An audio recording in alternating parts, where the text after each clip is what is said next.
ഏറ്റവും പ്രധാനപ്പെട്ട കാഴ്ചയാണ് ഇപ്പോൾ പ്രേക്ഷകർ കണ്ടുകൊണ്ടിരിക്കുന്നത്. പൊങ്കാല തിളച്ചു തൂവുന്ന കാഴ്ചയാണ്. അതും ക്ഷേത്രത്തിന് മുന്നിലെ പണ്ടാരയടുപ്പിൽ നിന്ന്. കുരവകൾ കേൾക്കാം നമുക്ക്.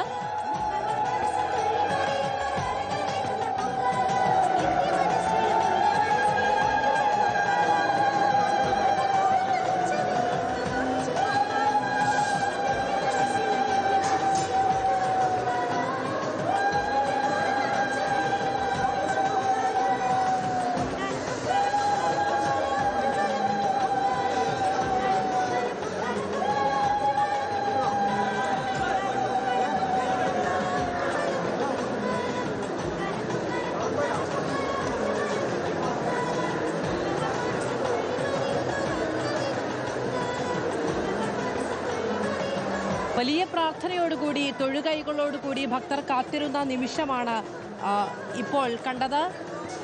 ആറ്റുകാൽ അമ്പലത്തിലെ പണ്ടാരയടുപ്പിൽ നിന്ന്, അതിലെ പൊങ്കാല കലത്തിൽ നിന്ന് പൊങ്കാല നൈവേദ്യം തിളച്ച് പുറത്തേക്ക് തൂവിയിരിക്കുന്നു. അതിന് പിന്നാലെ നിവേദ്യം തയ്യാറാക്കാനുള്ള മറ്റു ചേരുവകൾ കൂടി അവിടെ പൊങ്കാല കലത്തിലേക്ക് അർപ്പിക്കുന്നത് നമുക്ക് കാണാൻ സാധിച്ചു.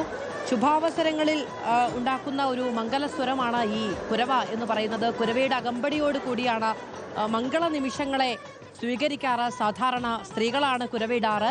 അവിടെ പൊങ്കാലക്കലത്തിൽ നിന്ന് ഇത് തിളച്ച് പുറത്തേക്ക് തൂവുമ്പോഴും നേരത്തെ ആ ദീപനാളം തിടപ്പള്ളിയിൽ നിന്ന് പുറത്തേക്ക് വരുമ്പോഴുമെല്ലാം ഈ മംഗളശബ്ദം നമുക്ക് കേൾക്കാൻ സാധിക്കുന്നുണ്ടായിരുന്നു. അത് വിശ്വാസപരമായ സാഹചര്യങ്ങളിൽ, മംഗളകരമായ സാഹചര്യങ്ങളിൽ ഒക്കെ അത് പുറപ്പെടുവിക്കുന്നതാണ്. അത് നമുക്കിവിടെയും കേൾക്കാൻ കഴിയുന്നുണ്ടായിരുന്നു. എന്തായാലും അല്പസമയത്തിനകം തന്നെ ഈ കാഴ്ച നമുക്ക് അനന്തപുരിയുടെ വിവിധ ഭാഗങ്ങളിൽ നിന്നുകൂടി കാണാൻ കഴിയുമെന്നുള്ളതാണ് പ്രതീക്ഷ. എല്ലാവരും തൊഴുകൈകളോടുകൂടി നിൽക്കുകയാണ്. നമുക്ക് കെ മുരളീധരനെ കാണാൻ കഴിയും, രാജീവ് ചന്ദ്രശേഖരനെ കാണാൻ കഴിയും, വി രാജേഷ്, VN വാസവൻ, മന്ത്രി GR അനിൽ, എല്ലാവരെയും കാണാൻ കഴിയും. മുൻമന്ത്രി ശിവകുമാർ അവിടെയുണ്ട്, ചാണ്ടി ഉമ്മൻ അവിടെയുണ്ട്. അങ്ങനെ നേതാക്കൾ എല്ലാവരും തന്നെ അവിടേക്ക് എത്തിയിരിക്കുന്നു. നേരത്തെ പ്രതിപക്ഷ നേതാവ് അവിടെ പുറത്ത് പൊങ്കാലയിടുന്ന ആളുകളോട് സംസാരിച്ച് നിൽക്കുന്നത് നമ്മൾക്ക് കാണാൻ കഴിയും. ശബരിനാഥ് അവിടെയുണ്ട്. രാഷ്ട്രീയ ഭേദമന്യേ നേതാക്കൾ എല്ലാവരും തന്നെ ആറ്റുകാൽ പൊങ്കാല നടക്കുന്ന ദിവസം ക്ഷേത്രത്തിലേക്ക് എത്തിയിരിക്കുന്നു. ഈ കാഴ്ചകൾക്ക് സാക്ഷിയാകുന്നു എന്നുള്ളതാണ്. സുനിഷ അയ്യല്ലൂർ വിവരങ്ങളുമായി നമ്മളോടൊപ്പം ഉണ്ട്. സുനിഷ, കാത്തുകാത്തിരുന്ന കാഴ്ച നമുക്ക് കാണാൻ കഴിഞ്ഞിരിക്കുന്നു.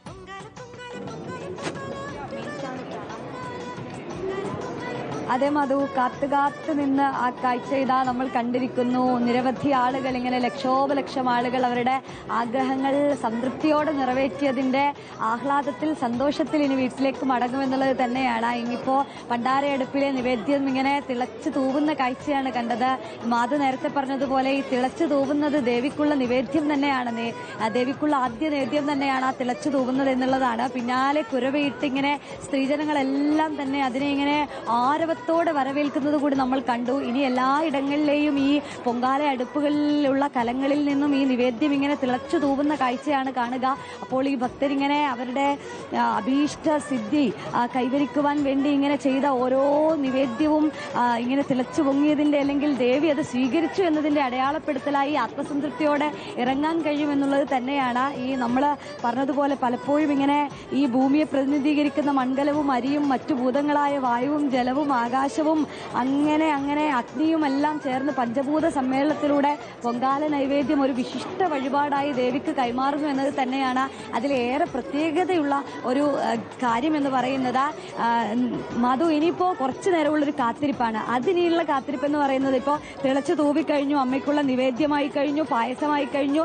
പലയിടത്തും അമ്മയ്ക്ക് എന്തൊക്കെ ഇഷ്ടപ്പെട്ട വിഭവങ്ങളാണോ ആക്കേണ്ടത് അതെല്ലാം തയ്യാറായി കഴിഞ്ഞു. പക്ഷേ 2:15 അമ്മയ്ക്ക് നിവേദ്യം അർപ്പിക്കുന്ന ഒരു ചടങ്ങുള്ളത്. അതുകൊണ്ട് ഇനി ആ സമയം വരെ കാത്തിരിപ്പാണ്. അതിന് മറ്റ് ആകാംക്ഷയൊന്നുമില്ല. അതിങ്ങനെ ആത്മസംതൃപ്തിയോടെ അമ്മയ്ക്ക് ഇതാ ഇങ്ങനെ നിവേദ്യം അർപ്പിക്കാനുള്ള ഒരു തയ്യാറെടുപ്പിലേക്ക് കടക്കുമെന്നുള്ളതാണ്. നമ്മളിങ്ങനെ ഇത്ര നേരവും എടുത്ത, ഒരു വർഷമെടുത്ത ഈ നിവേദ്യം അമ്മയ്ക്ക് സമർപ്പിക്കാൻ വേണ്ടിയാണ്.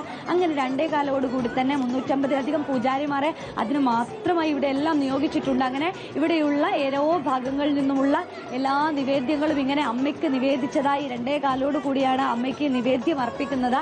അതുവരെ എല്ലാവരും കുറച്ചു നേരം നേരം ഇങ്ങനെ റെസ്റ്റ് എടുക്കുകയൊക്കെ ചെയ്യുന്ന ഒരു കാഴ്ച നമുക്ക് കാണാൻ കഴിയും. പക്ഷെ 2:15 കഴിഞ്ഞാൽ അമ്മയ്ക്ക് ഈ നിവേദ്യം അർപ്പിക്കുന്ന ഒരു ചടങ്ങാണ്. പിന്നീട് അങ്ങോട്ട് വലിയൊരു തിരക്ക്, അത് ദേവിയെ കാണാൻ വേണ്ടി ക്ഷേത്രത്തിന്റെ പരിസരത്തൊക്കെ കാണാറുണ്ടായിരുന്നു. പക്ഷെ ഇന്ന് അത്രയധികം ആളുകൾക്ക് കയറാൻ കഴിയില്ല എന്നൊരു പ്രത്യേകത കൂടിയുണ്ട്. ചന്ദ്രഗ്രഹണമായതുകൊണ്ട് തന്നെ 3:15 മുതൽ 3:10 മുതൽ 7 മണി വരെ നട തുറക്കില്ല. അതുകൊണ്ട് ഈ ആളുകൾക്ക്, ഭക്തർക്ക് ഈ 3 മണി വരെ മാത്രമാണ് ഇതിനകത്ത് പ്രവേശനമുള്ളത്.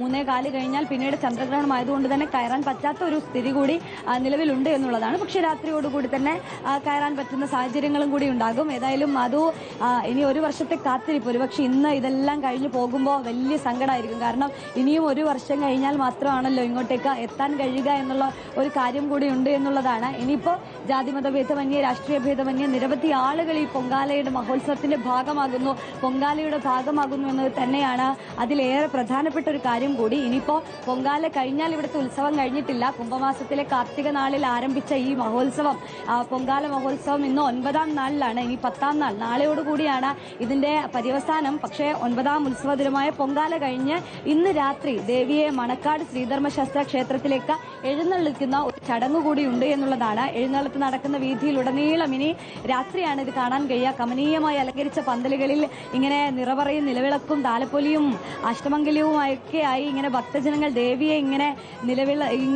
ഈ ഭക്തിപൂർവ്വം സ്വീകരിക്കുന്ന ഒരു കാഴ്ച നമുക്ക് കാണാൻ കഴിയുമെന്നുള്ളതാണ്.